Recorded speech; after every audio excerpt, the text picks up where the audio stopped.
propeta sa Biblia igsoon Sabbath keeper. Pangitaay kog propeta na Sunday keeper. Basa litra por litra. Di ka basa igsoon. Nanay mga propeta na Sunday keeper. Wala Sabbath keeper. Now, mismo gani kung imong tanawon si Apostol Paul, naghatag og warning dito sa Iglesia sa Galacia na matupad niya kung nga ay tao bisan pag manulunda sa langit. Galatia chapter 1 verse 8. Magwali og mayong balita. O sa iwali mayong balita, dili daotang balita Magwali og mayong balita. Sukwahi sa inyong nadunggan ipatunglo siya. O gani nga kung naay pastor, naay pare, o kinsa man nga magwali, o niya sa iyang pagwali sukwahi sa inyong nabasa sa Old Testament o sa New Testament, hindi na lang kumudungan nga ipatunglo. Sige na ko kamo tantahan tamo dinhi sa social media mga igsoon. Sukwahi ang giwali karon. Sunday keeping asa ang sugo sa Biblia? Sige nga sa Mateo ngadto sa Revelation, wa kay makaplagan nga sugo nga balaano ng Domingo.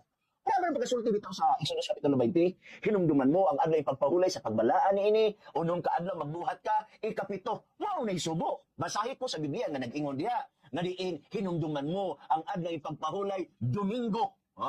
Unang adlaw, pahulay ka, ikaduhang nga to si kaunom, trabaho ka. So, ang mga apostoles, pagwali nila mga pinangga, ang mga hintel, nga mga convert igsoon, naminaw sila kung kang giwali sa apostoles, maaba sa balaang kasulatan.